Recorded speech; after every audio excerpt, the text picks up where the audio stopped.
Moving to Tampa Bay can be very intimidating. It's such a large area, multiple counties, so many things to consider. Today, we're going to help you with your search and do an in-depth look at Hillsborough County. If this is your first time to our channel, we're Keith and Jillian Jamison. We are real estate agents in the Tampa Bay area. Now, we were both born and raised in Tampa Bay, so we have a ton of knowledge on the area and we're excited to share it with you. Now, let's start off by defining what makes up the Tampa Bay area and which counties we include.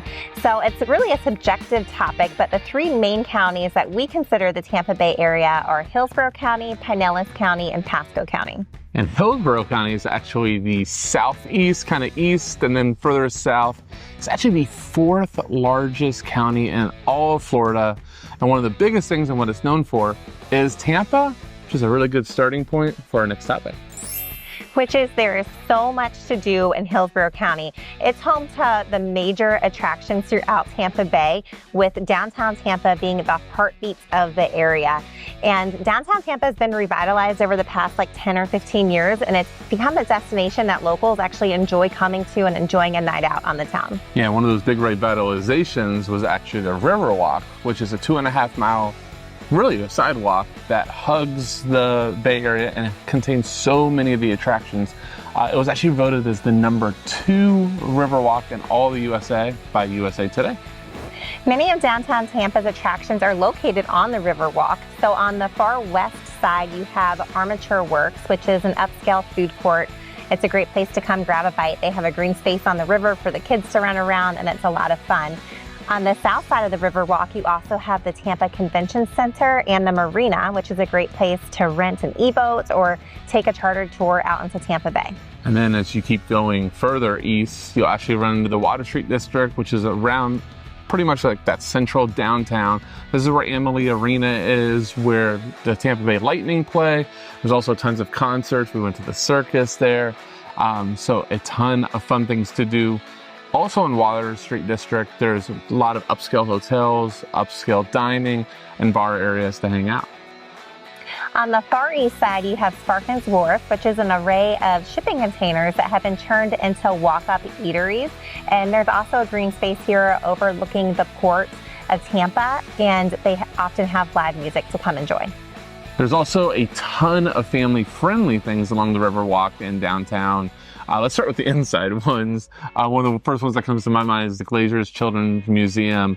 There's a ton of interactive things, and they even sometimes have a special exhibit. Like the last time we were there, they had a Triceratops at the very top. Yeah, and another fun spot is the Florida Aquarium. Our kids love to come here and see the ocean life, and there's also a really fun splash pad here as well. Now let's shift outside for some family-friendly things. And first one, again, that comes to my mind is Zoo Tampa at Lowry Park. Tons of animals, pretty much from all over the world that the kids can interact with and see. But there's also some really cool rides, like there's water rides, there's a beginners roller coaster. So some really cool stuff for the kids. Now, if you have older kids, then we definitely recommend Busch Gardens. You can come here to get some major thrills on some huge roller coasters. They also have a ton of animals to see here as well.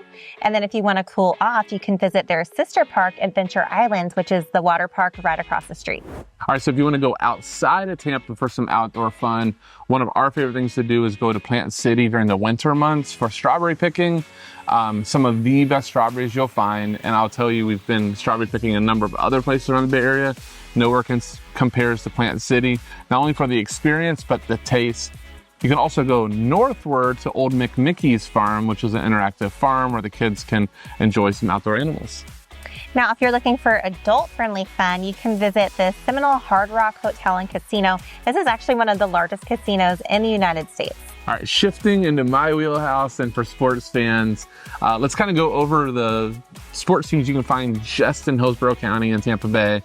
So let's start with the Tampa Bay Buccaneers, which play just outside of downtown at Raymond James Stadium, two-time Super Bowl champion. You also have the Tampa Bay Lightning, which I would argue is the most ruckus, I guess would be the word, of all the fan bases. People during the playoffs go crazy. There's street events. It's really an awesome thing that ownership has done for the team. They are at Amalie Arena downtown. You also have USF in Tampa Bay area in Hillsborough County. So you have all the sports there. The football team currently plays at Raymond James Stadium, but they are working on their own stadium. The east side of the county has also become a destination in itself in the Brandon area. There's a Dave & Buster's, a Topgolf, and an iFly indoor skydiving. Now, if you're wanting to partake in maybe some adult fun at night and look at the bar scene, there's really a number of areas you can do that. One of the most well-known is Ybor, which is just east of downtown. Historic area, tons of bars, tons of things to do. You also can just stay downtown along Water Street, those type of areas. And there's also just outside of downtown, a cool person like my wife calls Soho area, but that's South Howard. Also some bars. You also find world famous Burns Steakhouse in this area. There are also several different venues to take in a concert or a play throughout the year. The Strat Center is the area's main theater. It's in downtown Tampa, and they host concerts, plays, and musicals throughout the year. And then if you're looking for an outdoor venue, the Mid-Florida Amphitheater is a great place to catch a concert. So as you can see, there is a ton to do, but we haven't really even touched all of the things that you can do. Let's kind of go over events, because Hillsborough County hosts some of the top events and most popular events throughout the state. Yeah, so the first one is the Florida State Fair. This is held on the Florida State Fairgrounds, which is also where the Mid-Florida Amphitheater is located. And this is a super popular place to go. It's held every February, and you can get food, enjoy some rides, and there's also entertainment as well. All right, the next event is the Strawberry Festival, which is out in Plant City. Not only are they highlighting the strawberries, but they're also going to be highlighting the agricultural history of the area. There's all sorts of things to do here, whether it's concerts, food, activities, all sorts of family-friendly things. Something that we actually haven't somehow, even as natives, all these years participated in. So hopefully a video coming out for that in late February, early March when it returns. Now, we can't talk about events in Hillsborough County without mentioning the biggest of all, which is Gasparilla. This is an annual tradition that's really become part of the culture in downtown Tampa. And it really lasts a few weeks with different events, festivals, parades, races, but it all concludes with the grand finale where the pirates take over the city, the mayor hands over the city key, and there's a huge parade and a lot of fun. Think of it like Mardi Gras, but with a pirates theme. So a big perk of Hillsborough County is the accessibility and the ease to move around. There are multiple interstates, there's toll roads, there's little expressways, the Crosstown Expressway to connect you from one side to the other, then obviously tons of local roads, but you can not only get to really anything in Hillsborough and the Tampa Bay area easily, but you can also get outside of the area. So you can take I-4 eastbound to Orlando, you can head north to Ocala, south to Sarasota, all very easily. You also have Tampa International Airport located in Hillsborough County, and this is one of the best airports in the country.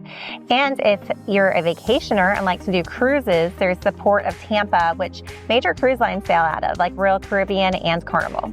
All right, we've made it to real estate and what type of homes that you can find throughout Hillsborough County, which is really about anything. So I'm gonna start downtown, which are condos and townhomes almost exclusively. If you move outside of downtown to like South Tampa and neighboring Ybor, you can find a lot more historic homes, anything from really small bungalows to some of the biggest mansions in all of Tampa Bay. Now, if you're wanting suburbs, you can head north or east. West Chase is on the north side of Tampa, and it was actually ranked by Niche.com as the #1 suburb in Florida in 2023. And that's actually one of our favorite areas in Tampa Bay. And then to the east side, there's a ton of suburbs in the Brandon, Riverview, and Lithia areas as well. Now, if you venture out even further into the outskirts, you can find not only some new construction, but more kind of like country living in places like Seffner, Wamama, and Plant City. They're really all being developed a ton right now, specifically Seffner, which I was recently in, which it feels like there's a new community off every single turn. So this could be a really good place to try to get in early with some really cool homes. And as far as pricing goes, currently The median price of single-family homes throughout Hillsborough County is right around $435,000, and the average price is right around $587,000. All right, let's wrap up because I think, Jillian, to be honest, we have talked about so much awesome stuff that Hillsborough County offers that we need to at least mention a couple of the downfalls. It's a fantastic area, but it's not without its faults. Yes, I would say one of the biggest faults in Hillsborough County has got to be the traffic. It can get really heavy, especially as you get close to downtown Tampa. Along 275 and I-4, traffic can really come to a standstill at any time of the day. So definitely make sure to plan ahead. If you can't tell, that's a little buzz thing for my wife. Not a big fan of traffic. But what I'm not a huge fan of in Hillsborough County is we don't really have the beaches. Pinellas County is where some of the most world-renowned and top beaches that people come in and vacation for. That's in Pinellas. In Hillsborough, you have water, you have the bay, you even have the ports, you don't have the beaches. And the reality too is in some parts, it can be quite a drive to get to a really nice beach. And lastly, the obvious downside for really anywhere in Florida along the coast has got to be the potential for storms and evacuating and flooding. And really it depends where you live in Hillsborough County, but you could be at an increased risk for needing to evacuate if a storm comes through or being in a flood zone. Well, we hope you enjoyed this tour and information on Hillsborough County and why we think this is one of the best counties in all of Florida. Now, if you're looking to buy or sell a home anywhere in the Tampa Bay area, we would love to assist. You can reach us at contact@JamisonTeamTampaBay.com. And if this is your first time to our channel, make sure to hit that subscribe button and the bell icon to see more videos like this in the future. Thanks so much for watching, and we'll see you next time.